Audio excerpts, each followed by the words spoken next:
ตอนนี้เขาก็อยู่ที่เกาะล้านแล้วเนาะมาฮอดเกาะล้านแล้ว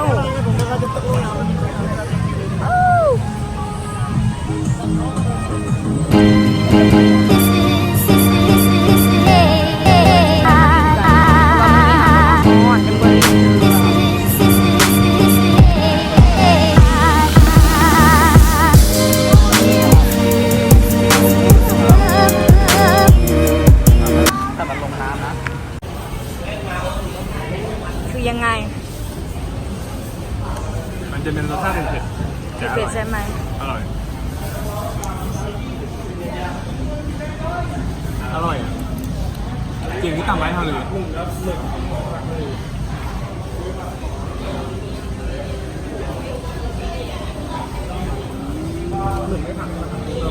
ที่ตำไว้เท่าเลยไอ้หมีผัดบ้างเป็นยังไงคะโต้งโอ้ร้อนนี่อร่อยอยู่เป็นยังไงไอ้รีวิวไอ้ยังไม่ได้ยังกำลังเคลียร์ไอ้ลองรีวิวไอ้ยังเคลียร์อยู่อร่อยยังไม่ได้ชิม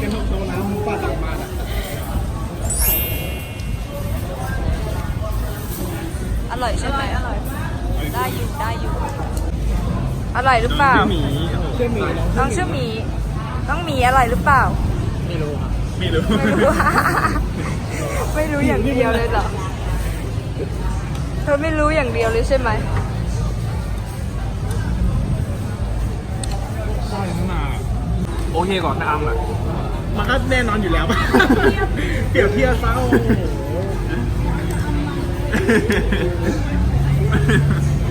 นี่แบบสวยมากใช่แต่สวยจริงอันนี้แค่ขอแรกนะเหมือนในต่างประเทศเลยอ่ะมาแล้วค่ะเหมือนในต่างประเทศเลยก็ใช่เหรอไม่เผ็ดใช่ไหม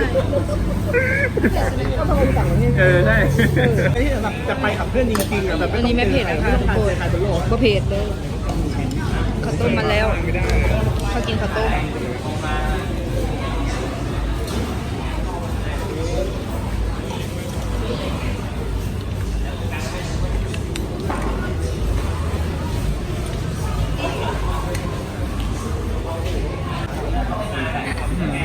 ร้อนเก็ตไหม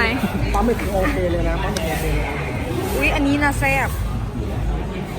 ก็เผ็ดกับแซ่บเหมือนกันร้อนเขาบอกว่าพริกติดโคกนะเราพริกติดโคกติดโคกก็คือ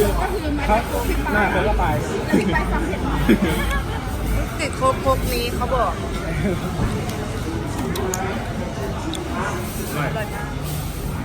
แต่ข้าวไม่มีเลยไอ้กินผัดกะเพราขนมที่ดินของเครื่องปรุงเลยอะไรนะข้าวต้มค่ะเนี่ยก็คือค่าข้าว45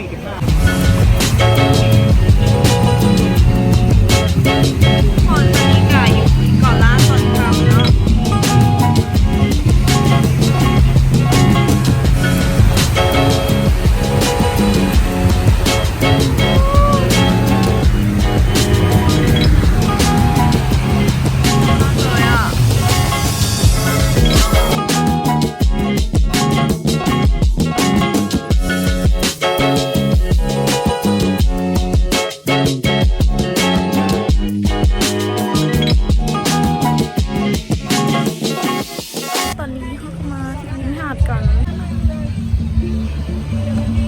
มืดไปไหมอ่ะ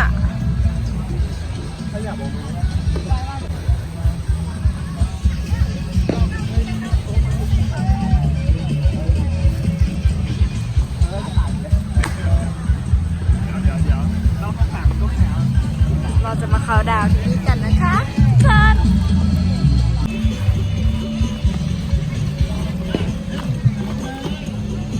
ใส่กระติกอยู่นะปะตอนนี้เรามาเข้าดาวที่ริมทะเลกันนะคะ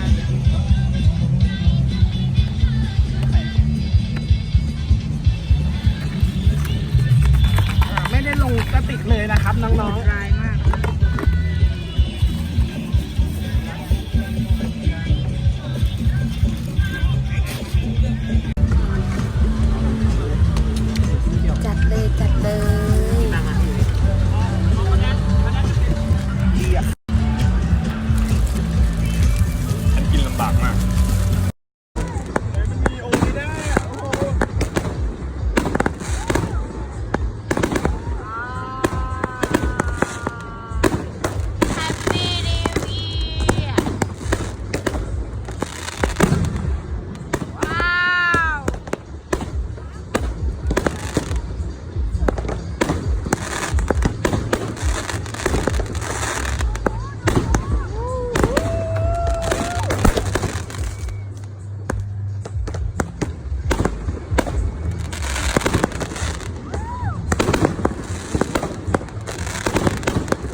พ่อ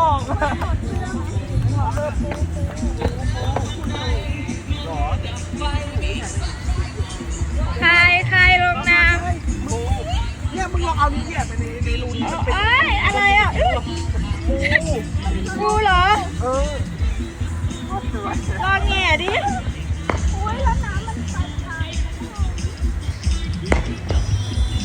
เฮียลองเอามือควดอย่าพึ่งโอ้ยหนาว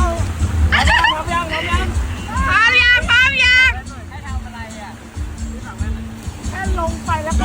เดี๋ยวดูนี่โอ้ย โดดเลยว่าจะการเล่นเกมต้องโดดนะ3 คน โอ้ยหนาว แล้วป้ายูสิยางลงไปอย่างไก่เลยอ่ะ เฮ้ยไปแล้วดิไป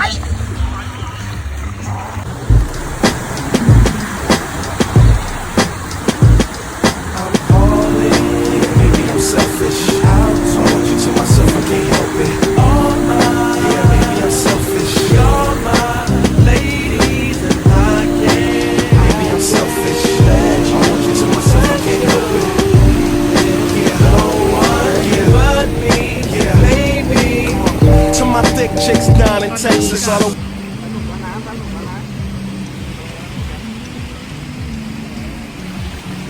พี่ทำต่อเลยต่อข้างหลังมาพี่ว่าเขาสั่งอะไรข้างเดียวก็ได้มั้งเสือ2 ข้างน่าจะไม่รอดเชี่ยกูจะไวๆอะไร คนโดนแกล้ง เฮ้ยลูกวัวกูต้องได้ยิน